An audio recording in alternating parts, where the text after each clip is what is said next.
Hello all, welcome to adrenaline. ഇന്ന് നമ്മൾ പഠിക്കാൻ പോകുന്നത് ഫിസിയോളജിയിലെ GITയിലെ ഒരു ഇമ്പോർട്ടൻറ്റ് ടോപ്പിക്കാണ് പാൻക്രിയാറ്റിക് സെക്രീഷൻ. അതിൻ്റെ കോമ്പോസിഷൻ, അതുപോലെ റെഗുലേഷൻ, മെക്കാനിസം ഓഫ് സെക്രീഷൻ, അതൊക്കെ കുറച്ച് ഇമ്പോർട്ടൻറ്റ്. നമ്മൾ പ്രീവിയസ് ഇയർ നോക്കുവാണെങ്കിൽ ഫ്രീക്വൻ്റ് ആയിട്ട് ചോദിച്ച ക്വസ്റ്റ്യൻസ് ആണ്. അപ്പം നമ്മൾ ടോപ്പിക്കിലേക്ക് പോകാം. ആദ്യം കോമ്പോസിഷൻ. നമ്മുടെ പാൻക്രിയാറ്റിക് സെക്രീഷനിൽ 98% അക്വസ് കമ്പണൻറ്റും ജസ്റ്റ് 2% മാത്രമേ എൻസൈം കമ്പണൻ്റ് ഉള്ളൂ. അപ്പം നമ്മളാദ്യം അക്വസ് കമ്പണൻറ്റ് നോക്കാം. അക്വസ് കമ്പണൻറ്റിൽ മെയിൻലി വാട്ടറും അയണൊക്കെയാണ്. അതിൽ അയൺസ് കാറ്റയോൺസും ഉണ്ട്, ആനയോൺസും ഉണ്ട്. കാറ്റയോൺസിൽ സോഡിയം, പൊട്ടാസ്യം, കാൽഷ്യം, അതുപോലെ ആനയോൺസിൽ ബൈകാർബണേറ്റും അതുപോലെ തന്നെ ക്ലോറിനൊക്കെ. ഓക്കെ, ഇനിയിപ്പോൾ നമ്മൾ അക്വസ് കമ്പണൻറ്റ് കഴിഞ്ഞു. ഇനി നമ്മൾ എൻസൈം കമ്പണൻറ്റ് പറയാൻ പോവാം. എൻസൈംസ് എന്ന് പറയുമ്പം ഇവിടെ എൻസൈം ഫോർ ലിപ്പിഡ് ഡൈജഷൻ ഉണ്ട്, പ്രോട്ടീൻ ഡൈജഷൻ ഉണ്ട്, അതുപോലെ കാർബോഹൈഡ്രേറ്റ് ഡൈജഷനും ഉണ്ട്. ഓക്കെ, അപ്പോൾ ആദ്യം നമ്മൾ enzyme for lipid digestion 4 enzymes ഉണ്ട്. Pancreatic lipase, colipase, phospholipase and cholesterol hydrolase. Okay, അപ്പോൾ ആദ്യം പാൻക്രിയാറ്റിക് ലിപ്പീസ്. അതെന്താ ചെയ്യുന്നത്? The digest the neutral lipids into fatty acid and monoglyceride. Colipase it facilitate the action of lipase. Phospholipase നേരെ ഫോസ്ഫോലിപ്പിഡ്സിലാണ് act ചെയ്യുന്നത്. Cholesterol hydrolyse എന്താണ് ചെയ്യുന്നത്? അവർ cholesterol എസ്റ്റേഴ്സിനെ split ചെയ്യും. എന്തായിട്ട്? കൊളസ്ട്രോൾ ആയിട്ട്, ഫാറ്റി ആസിഡായിട്ട്. അപ്പോൾ ഇതാണ് ലിപ്പിഡ് ഡൈജഷൻ്റെ എൻസൈംസ്. ഇനി പ്രോട്ടീൻ ഡൈജഷൻ്റെ എൻസൈംസ്. മെയിൻ ആയിട്ടുള്ള ഇവിടുത്തെ എൻസൈംസ് എന്തൊക്കെയാണ്? Trypsin, chymotrypsin, carboxypeptidase, procollagenase, proelastase, nucleases ഒക്കെയാണ്. മെയിൻലി ഇതൊക്കെ സെക്രീറ്റ് ചെയ്യുന്നില്ല, ഇനാക്റ്റീവ് ഫോമിലാണ് സെക്രീറ്റ് ചെയ്യുന്നത്. അപ്പോൾ ഇതൊക്കെ ആക്റ്റീവ് ആക്കണമല്ലോ. അപ്പം നമ്മുടെ ട്രിപ്സിനോജനാണ് ഇനാക്റ്റീവ് ഫോം. ഇനാക്റ്റീവ് ട്രിപ്സിനോജനെ ആക്റ്റീവ് ട്രിപ്സിൻ ആക്കുന്നത് എന്താണ്? എൻറ്ററോപെപ്റ്റിഡേസ് എന്നൊരു എൻസൈമാണ്. ഓക്കെ, അപ്പം ആക്റ്റീവ് ട്രിപ്സിനായി. ഇനി ആക്റ്റീവ് ട്രിപ്സിനാണ് കൈമോട്രിപ്സിനോജനെയും പ്രോഎലാസ്റ്റേസിനെയും പ്രോ കാർബോക്സി പെപ്റ്റിഡേസിനെയും ഒക്കെ ആക്റ്റീവ് ആക്കുന്നത്. ഓക്കെ, അപ്പോൾ ഇത്രയും എൻസൈംസ് പാൻക്രിയാസിലുണ്ട്. പക്ഷേ എന്താണ്? ഓട്ടോ ഡൈജഷൻ പാൻക്രിയാസിൽ പ്രിവെൻറ്റ് ചെയ്യുന്നുണ്ട്. എങ്ങനെ? അപ്പോൾ the factors that normally prevent the auto regulation അല്ല, ഓട്ടോ ഡൈജഷൻ കേട്ടോ.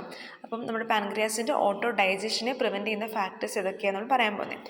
മെയിൻലി നമ്മൾ പറഞ്ഞു എൻസൈംസ് ഒക്കെ ഇനാക്റ്റീവ് ഫോമിലാണ് പ്രസൻറ്റ് ചെയ്തേക്കുന്നത്. ഓക്കെ, അതുപോലെ നമ്മുടെ പാൻക്രിയാറ്റിക് ടിഷ്യൂലുള്ള ഒന്നാണ് ട്രിപ്സിൻ ഇൻഹിബിറ്റർ. ഓക്കെ, ഈ ട്രിപ്സിൻ ഇൻഹിബിറ്റർ എന്താ ചെയ്യുന്നത്? The does not allow active trypsin to be formed. Okay, അതുപോലെ നമ്മുടെ പാൻക്രിയാസിൻ്റെ അസിനയില്ലേ, വോൾ ഓഫ് അസിനെ ഭയങ്കര തിക്കായിരിക്കും. അതുകൊണ്ട് തന്നെ it does not allow the pancreatic enzyme to escape into pancreatic tissue. അപ്പോൾ ഈ ഇത്രയും ഫാക്ടേഴ്സ് ഉള്ളതുകൊണ്ട് നമുക്ക് പാൻക്രിയാസിൻ്റെ ഓട്ടോ ഡൈജഷനെ പ്രിവെൻറ്റ് ചെയ്യാം. അപ്പോൾ നമ്മൾ ലിപ്പിഡ് ഡൈജഷൻ്റെയും അതുപോലെ പ്രോട്ടീൻ ഡൈജഷൻ്റെയും എൻസൈംസ് നോക്കി. ഇനി ലാസ്റ്റ് കാർബോഹൈഡ്രേറ്റ് ഡൈജഷൻ. അതിൻ്റെ മെയിൻ എൻസൈമാണ് പാൻക്രിയാറ്റിക് അമിലേസ്. ഓക്കെ, ഈ പാൻക്രിയാറ്റിക് അമിലേസ് സലൈവറി അമിലേസിന് ഡിഫറെൻ്റ് ആണ്. കാരണം സലൈവറി അമിലേസ് ജസ്റ്റ് ബോയിൽഡ് സ്റ്റാർച്ചിൽ മാത്രമേ ആക്ട് ചെയ്യത്തുള്ളൂ. പക്ഷേ നമ്മുടെ പാൻക്രിയാറ്റിക് അമിലേസ് ബോയിൽഡും അതുപോലെ അൺബോയിൽഡ് സ്റ്റാർച്ചിലും ആക്ട് ചെയ്യുന്നുണ്ട്. ഓക്കെ, ഈ മെക്കാനിസം ഓഫ് സെക്രീഷൻ ഒരു ഇമ്പോർട്ടൻറ്റ് ടോപ്പിക്കാണ് മെക്കാനിസം ഓഫ് സെക്രീഷന്. അപ്പം നമ്മൾ പറഞ്ഞല്ലോ അക്വസ് കമ്പണൻറ്റും ഉണ്ട്, അതുപോലെ തന്നെ എൻസൈം കമ്പണൻറ്റും ഉണ്ട്. അപ്പം അക്വസ് കമ്പണൻറ്റ് സെക്രീഷനാണ് പറയാൻ വേണ്ടി പോകുന്നത്. ഓക്കെ, അപ്പോൾ ജസ്റ്റ് ഫിഗർ ഒന്ന് നോക്കാം എല്ലാവരും. നമ്മുടെ pancreatic juice it is nearly isotonic with plasma. Okay, pancreatic ജ്യൂസിൽ ഈ പ്ലാസ്മയിലെ പോലെ തന്നെ സോഡിയം, പൊട്ടാസ്യം, ക്ലോറിൻ, ബൈകാർബണേറ്റ് ഒക്കെ ഉണ്ട്. അതുകൊണ്ട് തന്നെ ഐസോട്ടോണിക്കായിട്ട്, പ്ലാസ്മയായിട്ട് നോക്കുമ്പോൾ ഐസോട്ടോണിക്കാണ്.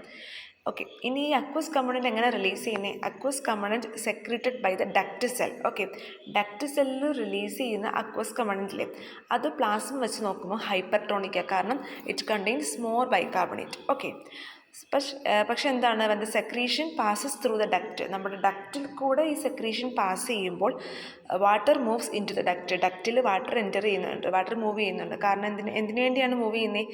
In order to make the pancreatic juice isotonic. Okay, അപ്പോൾ നമ്മൾ പറഞ്ഞായിരുന്നു ഡക്റ്റ് സെല്ലിൽ നിന്ന് റിലീസ് ചെയ്യുന്ന അക്വസ് കമ്പണൻറ്റ് പ്ലാസ്മ വെച്ച് നോക്കുമ്പോൾ ഹൈപ്പർട്ടോണിക് അല്ലേ. അതുകൊണ്ട് സെക്രീഷൻ ഡക്റ്റിൽ കൂടെ പാസ് ചെയ്യുമ്പം വാട്ടർ എൻ്റർ ചെയ്യുന്നുണ്ട് to make the pancreatic juice isotonic. അപ്പോൾ എന്ത് സംഭവിക്കുന്നു? നമ്മുടെ bicarbonate HCO3 is partly exchanged with chlorine. Okay, HCO3 മൈനസും ക്ലോറിനും തമ്മിലൊരു എക്സ്ചേഞ്ച് ഇവിടെ നടക്കുന്നുണ്ട്. ഓക്കെ, അപ്പോൾ ഇതാണ് നമ്മുടെ അക്വസ് കമ്പണൻറ്റ് സെക്രീഷൻ എന്ന് പറയുമ്പോൾ. ആദ്യം നമ്മൾ ജസ്റ്റ് ഐസോട്ടോണിക് ആയിരുന്നു, പിന്നെ ഡക്റ്റ് സെല്ലിൽ നിന്ന് റിലീസ് ചെയ്യുന്നൊരു ഹൈപ്പർട്ടോണിക് ആയിട്ടാണ്. പക്ഷേ ഹൈപ്പർട്ടോണിക്കിനെ ഐസോട്ടോണിക് ആക്കാനായിട്ട് നമ്മൾ വാട്ടർ ഡക്റ്റ് കൂടെ എൻ്റർ ചെയ്യുന്നുണ്ട്. ഓക്കെ, ഇനി സെക്രീഷൻ ഓഫ് എൻസൈം കമ്പണൻറ്റ്. ഈ പാൻക്രിയാറ്റിക് എൻസൈംസ് ഒക്കെ അസിനാർ സെൽസിലാണ് സിന്തസൈസ് ചെയ്യുന്നത്.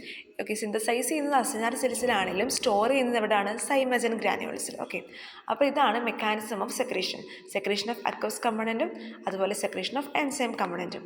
ഇനി ഈ സെക്രീഷനെ ഇൻഫ്ലുവൻസ് ചെയ്യുന്ന കുറേ ഫാക്ടേഴ്സ് ഉണ്ട്, ന്യൂറൽ ഫാക്ടേഴ്സും ഹോർമോണൽ ഫാക്ടേഴ്സും ഒക്കെ. അത് നമുക്ക് ഹോർമോണൽ ഫാക്ടേഴ്സ് നോക്കാം. മെയിനായിട്ടുള്ളതാണ് CCKയും സെക്രീറ്റിനും. ഓക്കെ, അപ്പം CCKയും സെക്രീറ്റിനും രണ്ടും natural and primary regulators of pancreatic സെക്രീഷനാണ്. CCK പറ്റി നോക്കുമ്പോൾ എന്താണ്, ഒരു പോളിപെപ്റ്റൈഡ് ഹോർമോണാണ്. ഓക്കെ, ഇത് എവിടെ നിന്ന് സെക്രീറ്റ് ചെയ്യുന്നത്? It is secreted from I cells that is located in the upper small intestine. Upper small ഇൻറ്റസ്റ്റൈനിലുള്ള ഐ സെൽസിൽ നിന്നാണ് CCK സെക്രീറ്റ് ചെയ്യുന്നത്. ഇത് എപ്പോഴാണ് സെക്രീറ്റ് ചെയ്യുന്നത്? In response to fatty food. Okay, ഇനി CCKക്ക് രണ്ട് റിസപ്റ്റേഴ്സ് ഉണ്ട്, എയും ബിയും. ഇനി രണ്ടാമത്തെ ഹോർമോണൽ ഫാക്ടറാണ് സെക്രീറ്റിൻ. അത് റിലീസ് ചെയ്യുന്ന എസ് സെൽസിൽ നിന്ന്. ഓക്കെ, അപ്പോൾ CCK റിലീസ് ചെയ്യുന്നത് ഐ സെൽസിൽ നിന്നാണെങ്കിൽ സെക്രീറ്റിൻ റിലീസ് ചെയ്യുന്ന എസ് സെൽസിൽ നിന്നാണ്. അത് എപ്പോഴും സെക്രീറ്റ് ചെയ്യുന്നത്? In response to acidic chyme. Okay, അപ്പോൾ ആ ഡിഫറൻസ് ഒന്ന് ഓർത്തോണം. CCK in response to fatty food ആണെങ്കിൽ secretin in response to acidic കൈമാണ്. ദെൻ ന്യൂറൽ ഫാക്ടേഴ്സ്, പാരാസിമ്പത്തറ്റിക്കും സിമ്പത്തറ്റിക്കും. പാരാസിമ്പത്തറ്റിക് സെക്രീഷനെ സ്റ്റിമുലേറ്റ് ചെയ്യുന്നുണ്ട്, പക്ഷേ സിമ്പത്തറ്റിക്കോ സെക്രീഷനെ ഇൻഹിബിറ്റ് ചെയ്യുന്നുണ്ട്. Then regulation of secretion of phase of pancreatic secretion. മെയിനായിട്ട് 3 ഫേസസ് ഉണ്ട്, സെഫാലിക് ഫേസും ഗ്യാസ്ട്രിക് ഫേസും ഇൻഡസ്ട്രിയൽ ഫേസും. ഓക്കെ, അപ്പം അതിലെ സെഫാലിക് ഫേസിനെ പറ്റി നമുക്ക് നോക്കാം. Cephalic phase it is mediated by vagus nerve. അതിന് മുമ്പ് സെഫാലിക് ഫേസ് എപ്പോഴും ഇനിഷ്യേറ്റ് ചെയ്യുന്നത് ഒരു സൈറ്റ് അല്ലെങ്കിൽ സ്മെൽ അല്ലെങ്കിൽ ടേസ്റ്റ് ഓഫ് ഫുഡ് അതൊക്കെ വരുമ്പോഴാണ് ഇത് ഇനിഷ്യേറ്റ് ചെയ്യുന്നത്. ഇത് മീഡിയേറ്റ് ചെയ്യുന്നത് വേഗസ് നെർവ് എന്ന് പറഞ്ഞു. അപ്പം ഇപ്പോൾ ഒരു വേഗൽ സ്റ്റിമുലേഷൻ ഉണ്ടായല്ലോ, ഈ വേഗൽ സ്റ്റിമുലേഷൻ കാരണം ഗ്യാസ്ട്രിൻ സ്റ്റൊമക്കിൽ നിന്ന് റിലീസാവും. അപ്പോൾ അത് gastrin released from the stomach in response to vagal stimulation it increases the pancreatic secretion. Okay, ഇത് റിച്ച് ഇൻ എൻസൈംസ് ആയിരിക്കും.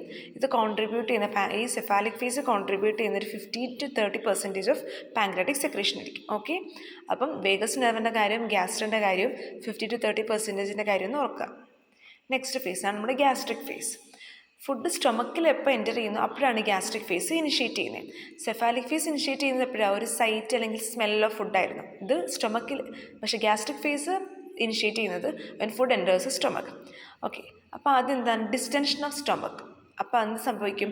It elicit the vasovagal reflex and that stimulate the pancreatic secretion. Okay, രണ്ടാമതായിട്ട് എന്താണ്? Presence of amino acid and peptides in gastric content that stimulate the gastrin. Okay, നമ്മൾ ഈ ഒരു flow ചാർട്ടിൽ നമുക്ക് കാണാൻ വേണ്ടി പറ്റും പെപ്റ്റൈഡ്സും അമിനോ ആസിഡൊക്കെ ഉണ്ട്.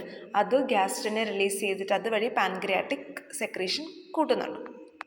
ഓക്കെ, അപ്പോൾ രണ്ടാമത്തെ കാര്യം പറഞ്ഞു. പിന്നെ ഇത് മെയിനായിട്ട് greater effect on enzyme secretion ആയിരിക്കും ഈ ഒരു ഫേസ്, ഗ്യാസ്ട്രിക് ഫേസ്. പിന്നെ ഇറ്റ് കോൺട്രിബ്യൂട്ട് 40% ആണ്. Okay, then industrial phase. ഇതെപ്പോഴാണ് നടക്കുന്നത്? When the chyme enters the duodenum industrial phase start. Okay, അപ്പം acidic chyme increases the release of secretin from S cells. Acidic chyme S സെൽസിൽ നിന്ന് secretin release ചെയ്യുന്നുണ്ട്. ഇനി ആ സെക്രിറ്റിൻ pancreatic ജ്യൂസിനെ stimulate ചെയ്യുന്നുണ്ട്. പക്ഷേ ഇവിടെ എന്താണ്? It is rich in aqueous component. Okay, നമ്മൾ നേരത്തെ പറഞ്ഞതൊക്കെ എൻസൈം കമ്പണൻറ്റിൽ റിച്ച് ആയിട്ടുള്ളത്, ഇത് അക്വസ് കമ്പണൻറ്റിന് റിച്ച് ആയിട്ടുള്ളത്. ഓക്കെ, അതുപോലെ the presence of product of protein digestion, അതുപോലെ ഫാറ്റ് ഡൈജഷൻ, ഇതിൻ്റെയൊക്കെ പ്രൊഡക്ട്സിൻ്റെ പ്രസൻസ് ഇല്ലേ, അത് evoke the pancreatic secretion that is rich in enzymes. Okay, ഈ ഒരു കാര്യത്തിനെ മീഡിയേറ്റ് ചെയ്യുന്നത് ആരാണ്? CCK which is secreted from I cells. അതുപോലെ industrial phase it contribute to 40 to 60% of pancreatic secretion. അപ്പോൾ ഇതാണ് 3 ഫേസ്, സെഫാലിക് ഫേസും ഗ്യാസ്ട്രിക് ഫേസും അതുപോലെ ഇൻഡസ്ട്രിയൽ ഫേസും. ഈ ഒരു ഫ്ലോ ചാർട്ട് ഒന്ന് ഓർക്കുകയാണെങ്കിൽ നമുക്ക് ഇത്ര എഴുതേണ്ട ആവശ്യമില്ല, എല്ലാം ഇതിൽ ഇൻക്ലൂഡ് ആയിട്ടുണ്ട്. നിങ്ങൾക്ക് നോട്ട് വേണമെങ്കിൽ നമ്മൾ കമ്മ്യൂണിറ്റിയിൽ ഇടുന്നതായിരിക്കും, അപ്പോൾ നിങ്ങൾക്ക് അത് ആക്സസ് ചെയ്യാവേ. നെക്സ്റ്റാണ് അപ്ലൈഡ് ഫിസിയോളജി. ഫസ്റ്റത്താണ് അക്യൂട്ട് പാൻക്രിയാറ്റൈറ്റിസ്. ഇവിടെ നമുക്ക് എന്തൊക്കെ ഫീച്ചേഴ്സ്? സിവിയർ പെയിൻ ആയിരിക്കും. അതുപോലെ ഇവിടെ എന്താണ്? ആക്ടിവേഷൻ ഓഫ് ട്രിപ്സിനാണ് inside the pancreatic tissue. Pancreatic ടിഷ്യൂവിൽ ട്രിപ്സിൻ്റെ ആക്ടിവേഷൻ നടക്കുക and that lead to autodigestion of the gland. അപ്പോൾ അക്യൂട്ട് പാൻക്രിയാറ്റൈറ്റിസിലെ മെയിൻ ഫീച്ചർ എന്താ? Autodigestion of the gland ആണ്. അതുപോലെ നമ്മുടെ ട്രിപ്സിനില്ലേ, ഇപ്പോൾ നമ്മൾ പറഞ്ഞു ട്രിപ്സിൻ ആക്ടിവേറ്റ് ആവുമെന്ന് പറഞ്ഞു. ഇനി ഈ ആക്ടിവേറ്റ് ആയ ട്രിപ്സിൻ എന്ത് ചെയ്യും? ഫോസ്ഫോലിപ്പേസ് A2നെ ആക്ടിവേറ്റ് ചെയ്യും. അത് ലൈസോലെസിത്തിനെ ഫോം ചെയ്യുന്നുണ്ട്. ഓക്കെ, ലെസിത്തിൽ നിന്ന് ലൈസോലെസിത്തിൻ ഫോം ചെയ്യുന്നുണ്ട്. ഈ ലൈസോലെസിത്തിന് എന്ത് സംഭവിക്കുന്നുണ്ട്? അത് പാൻക്രിയാറ്റിക് ടിഷ്യൂവിനെ എന്ത് ചെയ്യുന്നുണ്ട്? ഡാമേജ് ചെയ്യുന്നുണ്ട്. ഓക്കെ, പാൻക്രിയാറ്റിക് ടിഷ്യൂവിനെ ഡാമേജ് ചെയ്യുന്നുണ്ട്. അപ്പം അതാണ് അക്യൂട്ട് പാൻക്രിയാറ്റൈറ്റിസ്. ഇനി അതിൻ്റെ എറ്റിയോളജി എന്തൊക്കെ കാരണമാവാം? Gallstone, chronic alcoholism, hypertriglyceridaemia, ഇതൊക്കെയാണ് അതിൻ്റെ എറ്റിയോളജി. ഇത് നമ്മുടെ ഡയഗ്നോസിങ് ഫീച്ചർ എന്താണ്? Increased plasma level of serum amylase ഭയങ്കര കൂടുതലായിരിക്കും അക്യൂട്ട് പാൻക്രിയാറ്റൈറ്റിസിൽ. ട്രീറ്റ്മെൻ്റ് ആയിട്ട് ഈ 90% of the patient symptoms disappear with conservative treatment. എന്തൊക്കെ വെച്ചിട്ട്? IV fluid, orally analgesic, antibiotics and nasogastric suction. Okay, അപ്പം ഇതാണ് അക്യൂട്ട് പാൻക്രിയാറ്റൈറ്റിസ്. നെക്സ്റ്റ് ആണ് ക്രോണിക് പാൻക്രിയാറ്റൈറ്റിസ്. ഇവിടെ പേഷ്യൻസ് എന്തൊക്കെ ഡെവലപ്പ് ചെയ്യുന്നുണ്ട്? സ്റ്റേറ്റോറി ഡെവലപ്പ് ചെയ്യുന്നുണ്ട്. കാരണം എന്താ? പാൻക്രിയാറ്റിക് ലിപ്പിഡ്സ് ഡെഫിഷ്യൻ്റ് ആണ്. അതുപോലെ മാൽ ന്യൂട്രീഷൻ ഉണ്ടാവുന്നുണ്ട് പേഷ്യൻറ്റിന് due to indigestion and malabsorption of various nutrients. അതുപോലെ ഡയബറ്റിക് മെൽറ്റസ് ഉണ്ടാവുന്നുണ്ട് due to associated endocrine deficiency. അപ്പം ഇതാണ് അപ്ലൈഡ് ഫിസിയോളജി, അക്യൂട്ട് പാൻക്രിയാറ്റൈറ്റിസും ക്രോണിക് പാൻക്രിയാറ്റൈറ്റിസും. അപ്പം ഇതൊരു ചെറിയ ടോപ്പിക് ആണെങ്കിലും സ്ഥിരമായിട്ട് ചോദിക്കും, നമ്മൾ പ്രീവിയസ് ഇയർ നോക്കുമ്പോൾ സ്ഥിരമായിട്ട് കാണുന്നതാണ്. അപ്പം നിങ്ങൾക്ക് എല്ലാവർക്കും ക്ലിയർ ആയെന്ന് വിശ്വസിക്കുന്നു. Thank you.